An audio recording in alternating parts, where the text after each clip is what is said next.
9h, Europe 1 matin. Vous écoutez Europe 1, il est 7h10. Votre invité, Alexandre Lemaire et Florence Bergeau-Blaclair, docteur en anthropologie, présidente du Centre européen de recherche et d'information sur le frérisme, autrice de l'ouvrage « Le djihad par le marché, comment l'islam radical s'empare du marché halal », ouvrage publié chez Odile Jacob. Bonjour Florence Bergeau-Blaclair.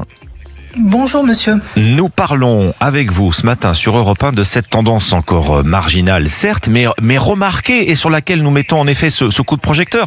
La romance halal, nous parlons de littérature en ligne. La romance halal, première question, de quoi s'agit-il exactement ? Alors, c'est vrai que la halal romance, ça vient du monde anglo-saxon.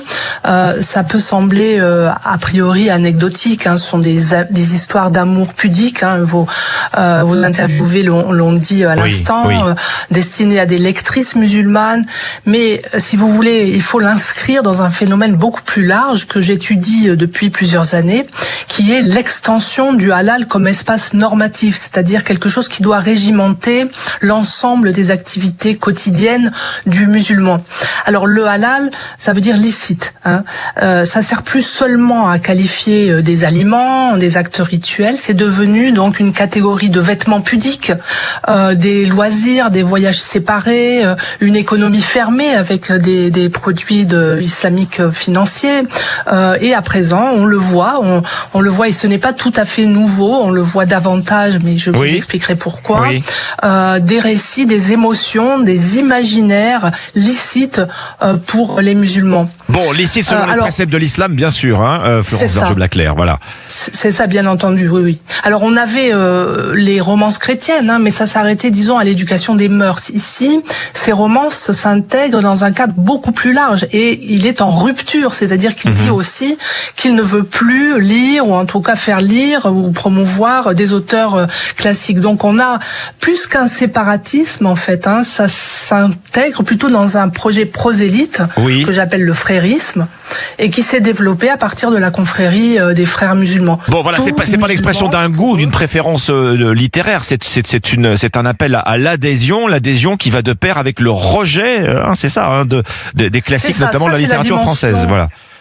C'est ça c'est la dimension séparatiste, mais il y a aussi autre chose, c'est-à-dire un projet prosélyte. Il faut imposer la charia, la règle des musulmans. Et ça fait partie du projet de la confrérie. Tout musulman, selon la confrérie, doit obligatoirement imposer les règles de sa religion pour son salut individuel. On peut accumuler des hasanats pour aller au paradis et pour aider aussi sa communauté à s'imposer sur la terre. Bon, la romance en général, la romance en ligne, c'est un phénomène, alors pas nouveau concernant le halal, dites-vous, mais pas nouveau en général non plus, qui rencontre beaucoup de succès auprès des plus jeunes.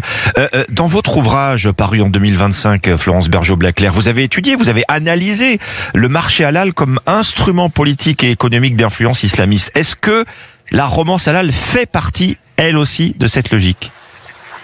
Oui, tout à fait. Ça fait partie justement de cette conquête du marché de la consommation, du capitalisme. Je parle d'ailleurs de djihad par le marché. Donc ça. Alors comment ça fonctionne l'économie islamique ? Elle commence par désigner un certain nombre de produits, alors alimentaires, cosmétiques. Maintenant, c'est des produits culturels comme étant illicites pour les musulmans, et elle va derrière donc en proposer des produits licites. Et ce sont des firmes, des entreprises qui vont se mettre à fabriquer du licite pour les musulmans. Et ce même mécanisme, ça va s'appliquer donc à la littérature. Bon, et c'est la raison pour laquelle, si l'on vous suit, on trouve de plus en plus de références halal en ligne, Florence Bergeau-Blaclair ? Oui, c'est ça, c'est l'élargissement de l'espace du halal qu'on observe depuis maintenant une trentaine d'années. Après, ce qui est intéressant aussi ici, c'est que, si j'ai bien compris, Scrineo, donc l'éditeur de ce livre, Nous malgré tout, publié dont l'auteur est une jeune dame qui s'appelle Elka Imani.